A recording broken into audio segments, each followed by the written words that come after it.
ಇದು ಪಕ್ಷದ ಸಂಘಟನೆಯ ದೃಷ್ಟಿಯಿಂದ ಇನ್ನು 3 ವರ್ಷ ನಾವು ವಿಧಾನಸಭಾ ಚುನಾವಣೆಯನ್ನ ಎದುರಿಸ್ತಕ್ಕಂಥದಕ್ಕೆ ಸಮಯಾವಕಾಶ ಇದೆ.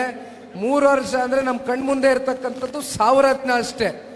ಒಂದೊಂದು ದಿನಾನೂ ನಾವಿವತ್ತು ಮನೆಯಲ್ಲಿ ಕೂತ್ಕೊಳ್ದಿರಾ ಹೆಚ್ಚಾಗೆ ನಿದ್ರೆ ಊಟ ಅದೇನೇ ಇರಲಿ, ಇವತ್ತು ನಾವೆಲ್ಲ ಬದಿಗಿಟ್ಟು ಇವತ್ತು ಈ ಪಕ್ಷವನ್ನ ನೀವೆಲ್ಲರೂ ಕಟ್ಟು ಬೆಳೆಸಿದ್ದೀರಿ. ಕಷ್ಟ ಕಾಲದಲ್ಲಿ ನಮ್ಮನ್ನ ಉಳಿಸಿದ್ದೀರಿ. ಇವತ್ತು ನಮ್ದು ಒಂದು ನಿಮಗೆ ನಿಂತ್ಕೊಂಡು ನಿಮ್ಮ ಪರವಾಗಿ ನಿಮ್ಮನ್ನು ಉಳಿಸ್ತಕ್ಕಂಥದ್ದು, ನಿಮ್ಗೆ ರಕ್ಷಣೆ ಕೊಡ್ತಕ್ಕಂಥದ್ದು ಇವತ್ತು ಪಕ್ಷದ ಕಡೆಯಿಂದ ಆಗಬೇಕು ಅಂತಕ್ಕಂಥ ಅಭಿಲಾಷೆಯಿಂದ ಇವತ್ತು ನಾನು ಬಂದಿದ್ದೇನೆ. ಬೇರೆ ಇನ್ನೇನಿಲ್ಲಣ್ಣ. ಆದರೆ ಬಹಳ ಸೊಗಸಾಗಿ ಬಹಳ ಚೆನ್ನಾಗಿ ಇವತ್ತು ಈ ಕಾರ್ಯಕ್ರಮವನ್ನ ನೆರವೇರಿಸ್ಕೊಟ್ಟಿದ್ದೀರಿ. ಇಲ್ಲಿ ಇರ್ತಕ್ಕಂಥ ಎಲ್ಲ ವೇದಿಕೆ ಮೇಲೆ ನಮ್ಮ ಪ್ರಮುಖ ಮುಖಂಡರುಗಳು ಬಹಳ ಕಷ್ಟ ಬಿದ್ದಿದ್ದೀರಿ. 2 ದಿನದಿಂದ ಬಹಳ ಕಷ್ಟ ಬಿದ್ದು ಇಲ್ಲಿ ನಾಗಣ್ಣ ಹೇಳ್ತಾ ಇದ್ರು, ಅಣ್ಣ ನಮ್ಗೆ ಇವತ್ತು ಇಲ್ಲಿ ಯಾವ ಲೆವೆಲ್ಗೆ ಧಮ್ಕಿ ಅಂದ್ರೆ ಚೌಲ್ಟ್ರಿ ಕೊಡ್ರಪ್ಪ, ಜನತಾದಳದವ್ರು ಒಂದು ಸಭೆ ಮಾಡ್ತೀವಿ ಅಂದ್ರೆ ನಮ್ಗೆ ಬೇಡಪ್ಪ, ನನ್ನನ್ನು ಯಾಕಪ್ಪ ಸಿಗಾಕ್ಸ್ತೀಯ, ನನ್ನನ್ನು ಯಾಕೆ ಟಾರ್ಗೆಟ್ ಮಾಡ್ತೀಯ, ಬೇಡ ಕಣಪ್ಪ ಎದ್ನಡಿ ಅಂತಕ್ಕಂಥ ಪರಿಸ್ಥಿತಿ ವಾತಾವರಣ ಇವತ್ತು ಕನಕಪುರ ತಾಲೂಕಿನಲ್ಲಿದೆ.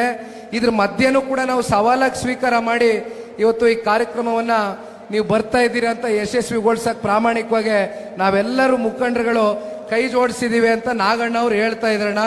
ದಯಮಾಡಿ ಎದ್ರದು ಬೇಡ.